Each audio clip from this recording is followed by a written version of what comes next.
आज की क्लास में जो हम पढ़ाएंगे वो हम पढ़ाएंगे जोसेफ प्राउस्ट के बारे में। जोसेफ प्राउस्ट के बारे में जिसने दिया है law of definite proportion. Law of definite proportion, law of definite proportion, कभी कभी इसको लॉ ऑफ कांस्टेंट कंपोजिशन भी बोलते हैं। जोसेफ प्राउस्ट, ठीक है ना, PROUST। Law of definite proportion and law of constant composition. मैं हमेशा की तरह एक सवाल पूछूंगा, रिपीट, ठीक है, मैं हमेशा की तरह एक सवाल पूछूंगा अब, ठीक है, और वो सवाल से जुड़ के ही आगे पढ़ाई हो सकती है। पहले मैं आपको इसका स्टेटमेंट देने जा रहा हूं कि लॉ ऑफ डेफिनेट प्रपोर्शन क्या होता है। लॉ ऑफ डेफिनेट प्रपोर्शन होता है elements always combine in a fix ratio. देखना ये लाइन, लेकिन कॉमन सेंस है, पहले ही लिख देना इन अ केमिकल रिएक्शन, ये खुद ही लिख लेना। Elements always combine in fixed ratio. Elements always combine in fixed ratio. Elements always combine in fixed ratio.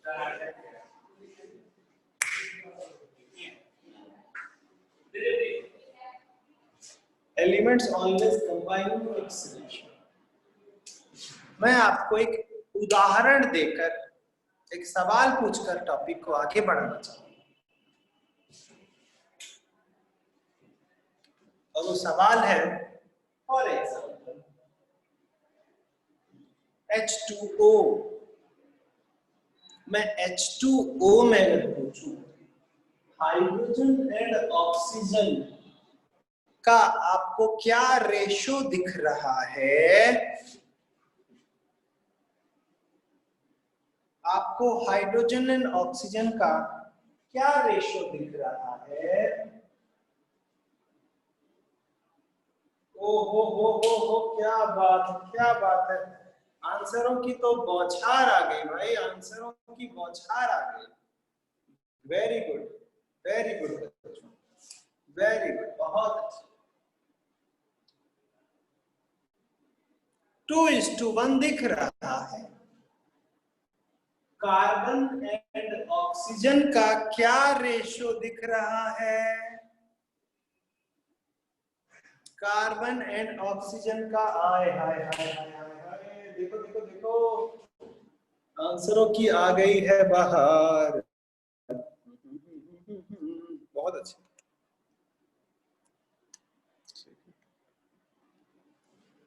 1:2 दिख रहा है।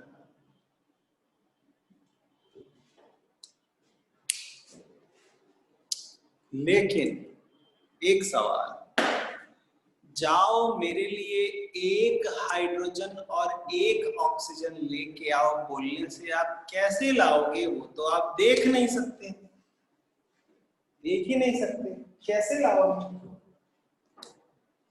हम अब आज के डेट में एटम को देख नहीं सकते, लेकिन जब ये लॉ बना था तब तो एटम के बारे में आधे से ज्यादा दुनिया यही सोचती थी, एटम जैसी कोई चीज नहीं होती। वो अलग बात है कि आज भी कुछ % लोग यही बोलते हैं एटम जैसी कोई चीज नहीं होती। उस टाइम पे तो कुछ % लोग बोलते थे एटम होता है, बाकी दुनिया तो यही बोलती थी एटम होता नहीं है। तो लोग उस टाइम पे कैसे गिनते होंगे कि 2:1 है? क्या ऐसा देख लिया होगा भाई, क्या ऐसा देख लिया होगा कि हाइड्रोजन और ऑक्सीजन 2:1 है? कैसे गिना होगा? हम तो उसको देख नहीं सकते, गिनना तो दूर, आप तो चावल के दाने को देख सकते हो, फिर भी आप एक थैला चावल गिन के दिखाओ। मतलब उस टाइम पे गिन नहीं सकते थे। जिस साइंटिस्ट ने ये लॉ दिया उसने कभी भी नहीं कहा कि नंबर ऑफ एटम का रेशियो, किस चीज का रेशो है? डेफिनेशन में सुनो, रेशो ऑफ देयर मास है। अगर मैं पहले ही ये स्टेटमेंट लिख दिया होता रेशो ऑफ देयर मास, तो फिर इस लॉ की वैल्यू ही नहीं होती। पहले आप गलती करो फिर महसूस होगा। यानी कि elements combine in a fix ratio of their mass, ना कि एटम्स, ना कि एटम्स। क्योंकि एक लॉजिक है, number of atoms as a whole number participate करता है, ये डाल्टन ने कहा। लेकिन अगर मैं कहूं जाओ मेरे लिए एटम्स लेकर आओ, तो मजाल है कि आप गिन के लाओगे, गिन के तो ला ही नहीं सकते, आप वे करके ही ला सकते। समझे? एलिमेंट्स को हम गिन के ला ही नहीं सकते, आप सिर्फ वे करके ही ला सकते हो। इसीलिए गिनने वाला 2 1 1 2 ये नंबर हटा, ये नहीं है सही जवाब। रेशो ऑफ देयर मास, उनके मास के रेशो के हिसाब से कंबाइन करते हैं, ना कि नंबर ऑफ एटम्स का रेशो। तो स्टेटमेंट समझ आया? Elements always combine in fix ratio of their mass. लेकिन अगला सवाल, सर वाटर में हाइड्रोजन एंड ऑक्सीजन के मास का रेशो क्या है? एक और क्लू, आपको हर एक एलिमेंट का अपना एक मास नंबर होता है, वो पता होना चाहिए। जैसे हाइड्रोजन का मास 1 होता है, तो यहाँ 2 हाइड्रोजन है, तो हाइड्रोजन का मास 2 होगा। मगर ऑक्सीजन का मास कितना होता है, कौन बताएगा? 10 8 9 8 7 6 नहीं, ऑक्सीजन का मास सिर्फ अर्नब बाली ने सही बोला, ऑक्सीजन का मास 16 होता है। मास जो होता है ऑक्सीजन का वो 16 होता है। लेकिन आज हम इस टॉपिक को खत्म करते ही पहले मास नंबर बताऊंगा मैं, क्योंकि वो बहुत जरूरी चीज है इस चैप्टर में। आज हम मास नंबर याद करेंगे और उसे सारी जिंदगी याद रखेंगे। सिमिलरली किसी को पता है कार्बन का मास क्या होता है? कार्बन का मास क्या होता है? कार्बन का मास 12 होता है। Very good. और यहाँ पर ऑक्सीजन है 2, तो क्या होगा मास? 32।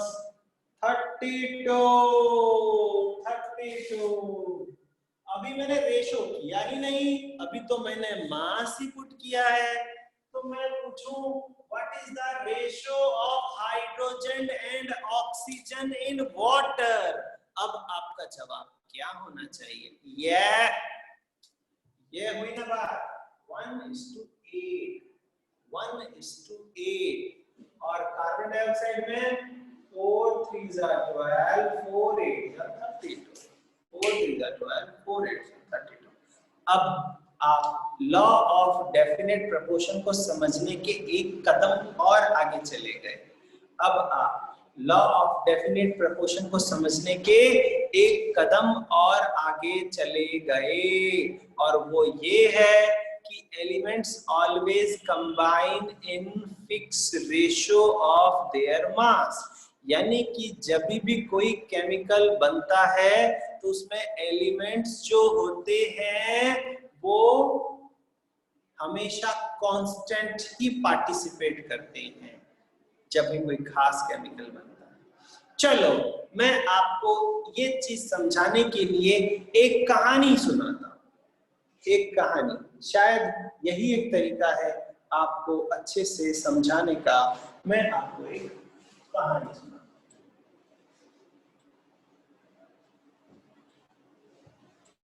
एक कहानी, चलो देखते हैं। यहाँ बच्चे कुछ पूछ रहे हैं भाई, देखते क्या पूछ रहे हो बच्चों। तो आपने देखा लॉ ऑफ डेफिनेट प्रोपोर्शन को समझने के लिए एलिमेंट का जो अपना मास है वो पता होना कितना जरूरी है। अगर मैं आपको पूछूं मीथेन, साइनाइड, ब्यूटेन, एल्कोहल, इनमें केमिकल्स का क्या रेशियो है, एक दो हर एक का थोड़ी मैं बताता फिरूंगा। एक काम करते हैं, आज हम कुछ केमिकल्स के मास याद ही कर लेते हैं, ताकि वो कभी भी मैं कोई केमिकल दूं और रेशियो पूछूं झट से निकाल लेना। जैसे यहां मैं कुछ एलिमेंट्स लिखने जा रहा हूं, जैसे पहला है हाइड्रोजन, दूसरा है हीलियम, तीसरा है लिथियम, चौथा है बेरिलियम, पांचवा है बोरॉन, छठा है कार्बन, सातवां है नाइट्रोजन, आठवां है ऑक्सीजन, नौवां है ऑक्सीजन, क्लोरीन, क्या है क्लोरीन, और 10वां है नियॉन। 10वां है नियॉन, थोड़ा ऊपर लिखना पड़ेगा, 10वां है नियॉन, क्लोरीन और नियॉन। यहां जो मैंने नंबर के हिसाब से कुछ एलिमेंट्स के नाम लिखे हैं, ये नंबर मैंने इनके कुंडली निकाल के नहीं बनाए, ये नंबर साइंटिस्ट लोगों ने इनको दिए हैं, और वो नंबर जो साइंटिस्ट लोगों ने क्रमानुसार एलिमेंट्स को दिए हैं, उन नंबरों को एटॉमिक नंबर बोला जाता है, जो कि अगले चैप्टर में आएगा। फिलहाल तो अभी सुन, इसको बोलते हैं एटॉमिक नंबर। एटॉमिक नंबर, तो अगर आपसे पूछा जाए एटॉमिक नंबर 1 किसका है, हाइड्रोजन है। अगर आप जम्मू में अगर बोल रहे हो एटॉमिक नंबर 1 हाइड्रोजन है, तो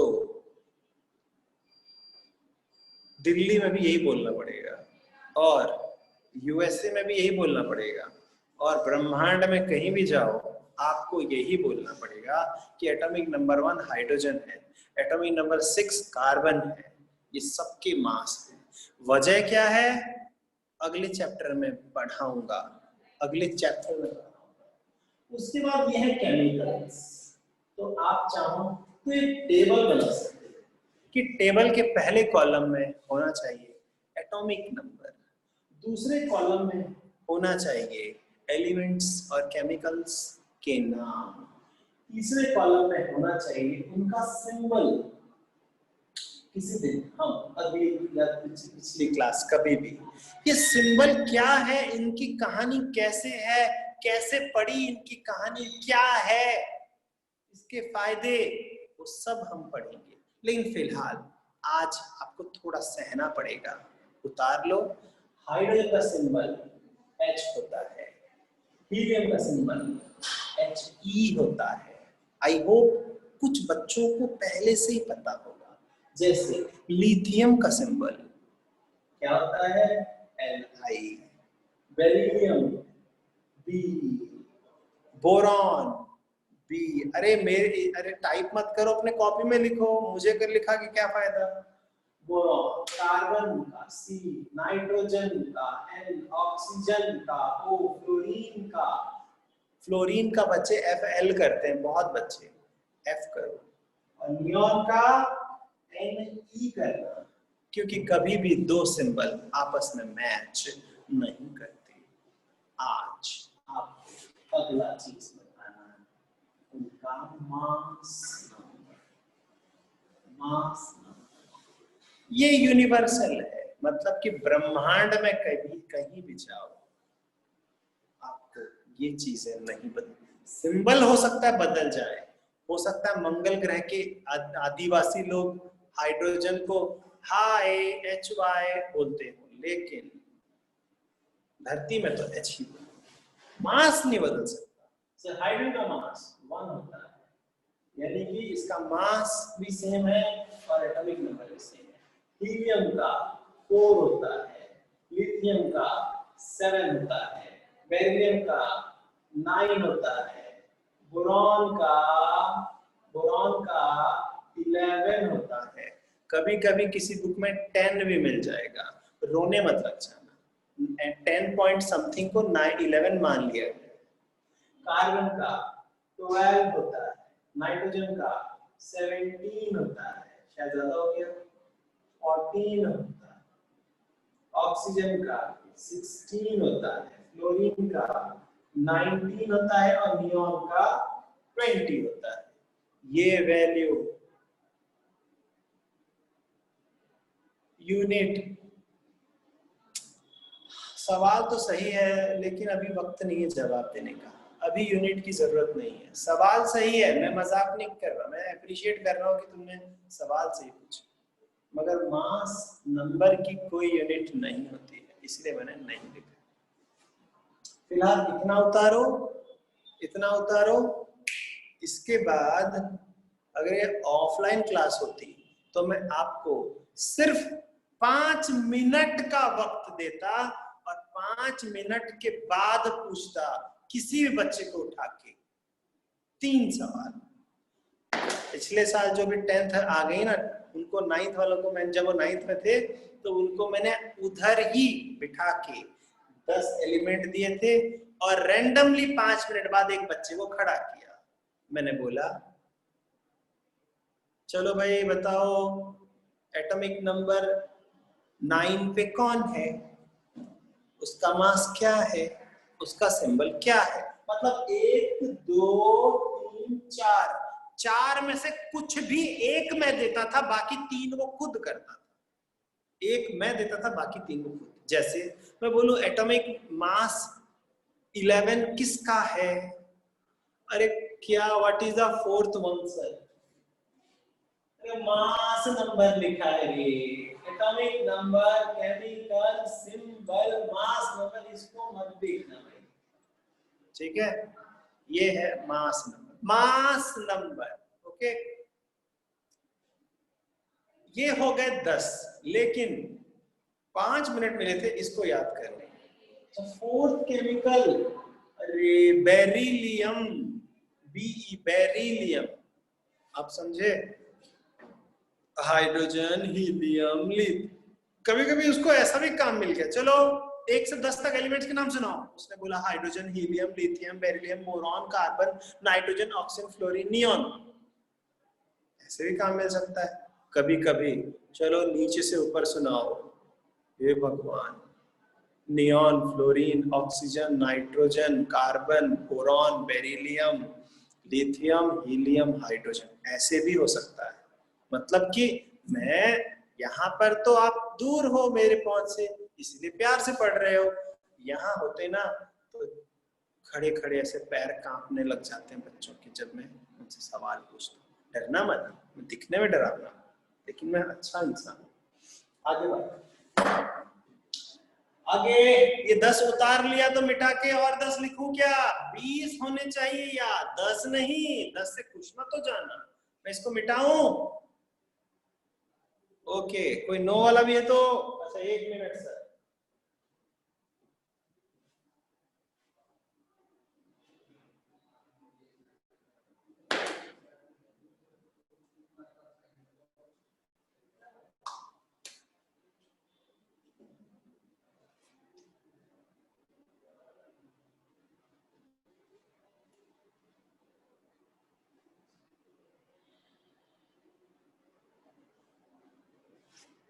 सर इसको रटना पड़ता है, पूछ रहा है एक लड़का, हे भगवान। तो सल्फर है SCl के और Ca, के और कैल्शियम है Ca, पोटेशियम के, कैल्शियम Ca। उम्मीद है आपको अच्छे से नजर आ रहा होगा।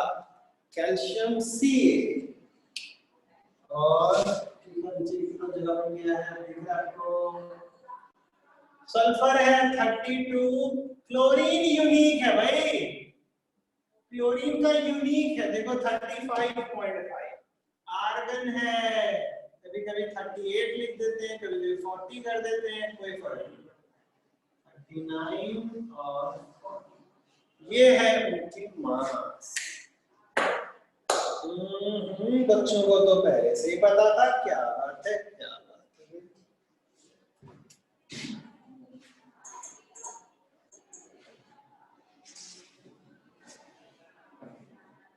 मैंने अपने टीचिंग करियर में देखा है बच्चे 12th तक पहुंच जाते हैं और जब उनको कोई क्वेश्चन दो और बीच में किसी एलिमेंट का मास नंबर आए, पता है बच्चे क्या बोलते हैं? बच्चे पूछते हैं सर सल्फर का मास बता दो ना, सर फास्फोरस का मास ये है ना, सर एल्यूमिनियम का, सर सिलिकॉन, यानी कि वो कंफ्यूज्ड रहते हैं। उसका एक ही वजह है, सही समय पे अगर सही काम नहीं किया तो वो सारी जिंदगी अधूरी ही रह जाती है। जैसे 11th क्लास में पीरियोडिक टेबल जो याद नहीं करता है सारी जिंदगी उसे याद ही नहीं रहती। तो ये बच्चों आपको 20 एलिमेंट दिए हैं, उनके नाम, symbol, atomic number, mass number, ये 4 चीजें ऐसे याद कर लो कि कोई अगर आपको नींद में भी उठाए और पूछे कि Cl क्या है, बोलना क्लोरीन, एटॉमिक नंबर 17, मास 35.5, ऐसे। हाँ लिख लिया। अब भाई हम जोसेफ प्राउस्ट के क्वेश्चन करने को पूरी तरह से तैयार हो चुके हैं। जोसेफ प्राउस्ट के क्वेश्चन करने के लिए हम पूरी तरह से तैयार हो चुके हैं।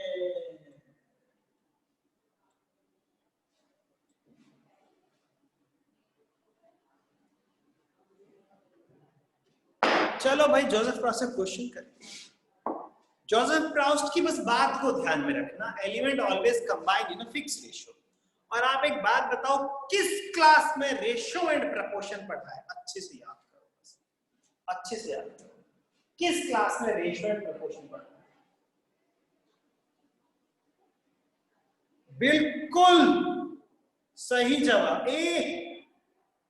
मैक्सिमम आंसर आ रहा है 6th और 7th, मुझे भी 6th याद है। रेशो हमने पढ़ा है, रेशो एंड प्रपोर्शन।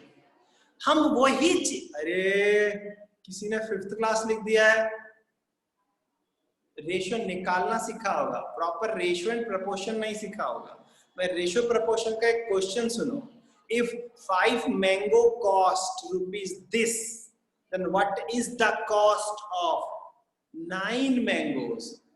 ऐसे क्वेश्चन, ये रेशो प्रपोर्शन ही है, लेकिन इसका इस्तेमाल यहां करने वाले बहुत ही प्यारा है। अब देखना, आप अगर आग नहीं लगा दिया तो मेरा नाम होगा, देखना जरा ध्यान देना। मान लो हमें वाटर बनाना है, सिर्फ वाटर से कहानी शुरू करते हैं, बाद में हम देखना गॉड भी बन जाएंगे।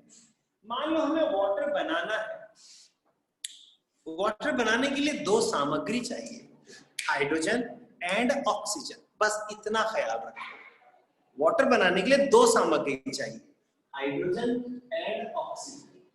ऐसे मान के चलो कि हम एक डिश बना रहे हैं, हम कोई डिश बना रहे हैं, जैसे मटन बिरयानी, चिकन बिरयानी, मटर पनीर। तो जैसे वो कुकरी क्लासेस में बोलते हैं, अगर 2 व्यक्तियों के लिए मटर पनीर बना रहे हैं तो कम से कम 200 ग्राम पनीर, 200 ग्राम मटर, स्वाद अनुसार नमक, बिल्कुल रेशो। तो 3 बंदे के लिए कर रहे हैं तो 4 बंदे, जितना मर्जी बंदे आए, जितना मर्जी बंदे आ जाए, सब्जी बनाने का रेशो हमेशा फिक्स रहता है। अगर आपने रेशो चेंज कर दिया टेस्ट बदल जाएगा। याद रखना, जो असली कुक होते हैं वो एक सीक्रेट जायके, जैसे हैदराबादी है या फिर कोई मणिपुरी है, कोई भी डिश है, वो लिख लेते हैं 2 इलायची मतलब 2 ही इलायची, इससे एक भी ज्यादा नहीं। रेशो खराब, टेस्ट अलग हो जाएगा, इस बात का ध्यान देना। तो कुकिंग और रिएक्शन में ज्यादा अंतर नहीं है। अब ध्यान दो, मजाक के बगैर। तो हमें बनाना है वाटर। वाटर बनाने के लिए 2 चीजें चाहिए, हाइड्रोजन एंड ऑक्सीजन। कितना रेशो में चाहिए वो हमको पता है, वो हमको पता है, बिल्कुल रेशो प्रोपोर्शन निकालनी चाहिए बच्चों, घबराओ। आपको वाटर क्या रेशो में चाहिए? हाइड्रोजन चाहिए 2 और ऑक्सीजन चाहिए 16। 2:16 करके मैं गलत कर रहा हूं क्या? क्या मुझे 1:8 करना चाहिए? बिल्कुल सही जवाब, बिल्कुल 1:8 और 2:16 एक ही बात है। 6th में पढ़ा है मैंने, बिल्कुल सही किया है। और 2:16 रहने दो, आप चाहो तो काटो वरना मत काटो, कोई फर्क नहीं पड़ेगा। 2:16 बात। क्वेश्चन ध्यान से सुनो। अब क्वेश्चन अराइज हुआ, इसका एप्लीकेशन क्या है? 2:16 हो या 1:8 हो तो मतलब ये फर्क क्या पड़ा? इसका एप्लीकेशन पार्ट क्या? ध्यान सुनो। अगर क्वेश्चन, अब क्वेश्चन एकदम टू द पॉइंट क्वेश्चन, हमें वाटर बनाना है, हमें बनाना है वाटर। और अगर आपको दिया है हाइड्रोजन, कितना दिया है? 10 ग्राम। हाइड्रोजन दिया है 10 ग्राम और पूछा जाए ऑक्सीजन कितना चाहिए, ऑक्सीजन कितना चाहिए? ये टेबल आपकी इतनी मदद करेगा जितना आपका बेस्ट फ्रेंड चीटिंग करते वक्त एग्जाम में नहीं करता है। ये टेबल आपकी उतनी मदद करेगा। मतलब आप उसको एक्स मान लो। 1 सेकंड में बच्चे निकाल चुके होंगे आंसर, मुझे लगता है कुछ बच्चे तो आंसर निकाल चुके होंगे। 10, 9, 8, 7, 3 सेकंड में निकाल दिया। Very good. 80। Akshay you are great. बाकी आंसर बाद में, फास्टेस्ट फिंगर फर्स्ट। अक्षय है winner chicken dinner. 80 gram is the best answer. देखा इस टेबल का कमाल, टेबल का कमाल। अब जिसको समझ नहीं आया उसके लिए, अब जिसको समझ नहीं आया उसके लिए, मान लो ये है x, मान लो ये है x। आपको पता है एलिमेंट्स का जो रेशो है वो तो फिक्स है, मतलब 2:16 हो तो 10:x बराबर होगा। क्रॉस मल्टीप्लाई करना माँ के पेट से सीख के आ चुके हो। अब बताओ x = 10 × 16/2। ये 5 कौन कर रहा है? 2 8 जा 16 तो x = 80 ग्राम। बोलो समझ आया कि नहीं? किसको समझ नहीं आया बोलो एक बार। यस, ये है भाई जोसेफ प्राउस्ट का एप्लीकेशन। ये है जोसेफ प्राउस्ट का एप्लीकेशन। अगर मैं 1:8 कर दिया होता तो, अगर मैं 1:8 करके चलूं तो, बोलो अगर मैं 1:8 करके चलूं तो कोई फर्क नहीं पड़ेगा शक्तिमान, क्योंकि 1:8 = 10:x, x = 80। Answer same. क्या आप एक और भयंकर क्वेश्चन करने को तैयार हो प्यारे बच्चों? ये हुई ना बात, ये हुई ना बात। चलो भाई चलो। आप अब क्वेश्चन करने को तैयार, मुझे खुशी हुई जानने। आपको एक केमिकल दिया जा रहा है, इसका नाम है मीथेन। क्या नाम है इसका? मीथेन। हो सकता है कुछ बच्चों को इसका फॉर्मूला ही पता। एक मौका देते हैं उस बच्चे को, देखते हैं टैलेंट को ढूंढने का एक मौका। 5 4 3 2 1 0। अभी तक किसी का आंसर नहीं है। अरे मी का मैं अचार डालूं क्या? मुझे फॉर्मूला लिख के दो ना। हाँ ये हुई ना बात। प्रणव भारद्वाज बच गया, एकदम बेस्ट। CH4 है मीथेन। अब क्वेश्चन ध्यान सुनो, मैं कुछ नहीं करूंगा, आप ही करोगे, और जब मैं आंसर देखूंगा तभी मैं कुछ करूंगा। और वो ये है कि अगर आपको मीथेन बनाने के लिए कार्बन दे रखा है, कार्बन दे रखा है कितना 30 ग्राम, तो हाइड्रोजन कितना चाहिए? कार्बन दिया है 30 ग्राम, तो हाइड्रोजन कितना चाहिए? समय शुरू हो चुका है आपका, ठीक है, और वो समय है 20 सेकंड का। 20, 19, 18, 17, 16, 15, 14, 13, 12, 11, 10, 9, 8, 7, 6, 5, 4, 3, 2, 1, 0। देखते हैं टेबल जिसने नहीं बनाया पहले वहीं बैठे बैठे एक थप्पड़ लगाओ, आवाज, यानी कि वो क्या बोलते हैं, माइक ऑन करके, ताकि इसकी आवाज ना भी सुनो। जिसने टेबल नहीं बनाया थप्पड़ लगाओ, माइक ऑन करके, अनम्यूट करके, मैं सुनना चाहता हूँ। कौन है वो? अभी तक तो कोई नहीं आया। कार्बन का मास है 12, देख सकते हो अभी लिखवाया है, और 4 हाइड्रोजन दिख रहा है, 4 हाइड्रोजन। रेशो कर दो रे, और मैं थप्पड़ है जिसका आंसर 120 आ रहा है, मैंने देखा। नहीं हो सकता है, कोई बेटर क्यों नहीं? तो x इक्वल टू 30 इंटू 4/12। एक बच्चे का 10 आया था। शिरीन का आंसर है 10। क्या बात है। 4 3s are 12, 3 10s are 30। सिर्फ एक है विनर, चिकन डिनर। ओहो, अब तो आए 10-10, खुशी मनाओ। शिरीन का आंसर 10 है। कांग्रेट शिरीन, आप बनते हैं क्या सीजन 14 के कॉनकॉर्ड। आगे सीजन 15 आ चुका आई थिंक, ठीक है। क्या आपको लॉ ऑफ डेफिनेट प्रपोर्शन समझ आया?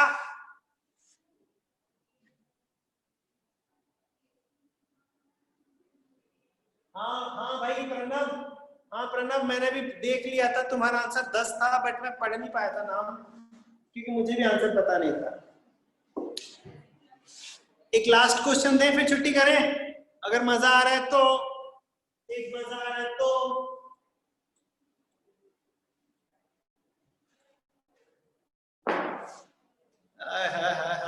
क्या बात है। मुश्किल क्वेश्चन है। एक प्लेनेट है जहां पर भरपूर ऑक्सीजन है, परंतु पौधा नहीं लगा सकते, क्योंकि क्या नहीं है?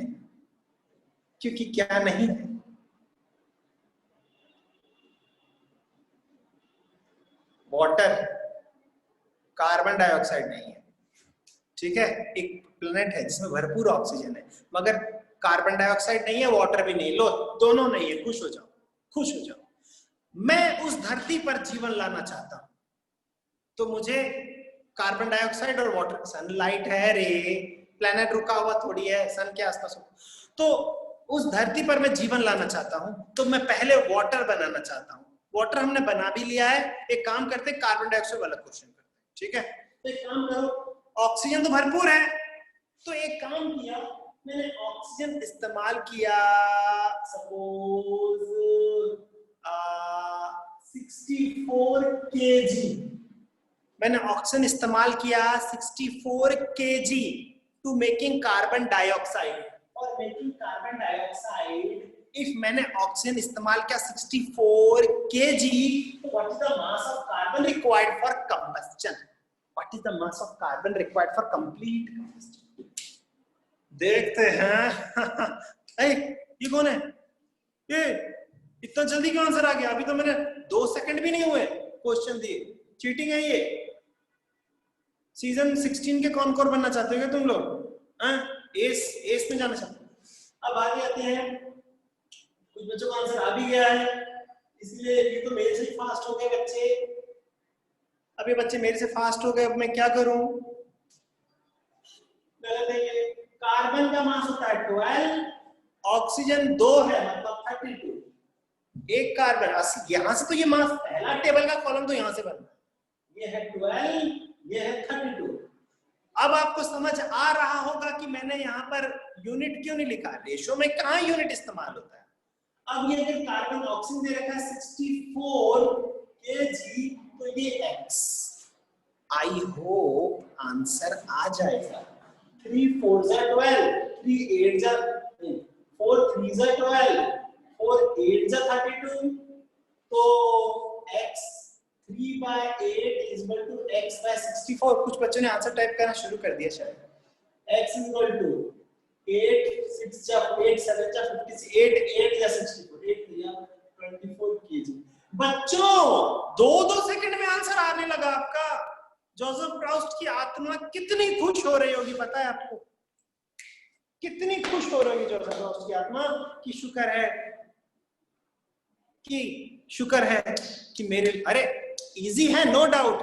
उस टाइम पे केमिकल्स का रेशो निकालना मजाक थोड़ी था, वो टफ था मेरे लाल, वो इजी नहीं था।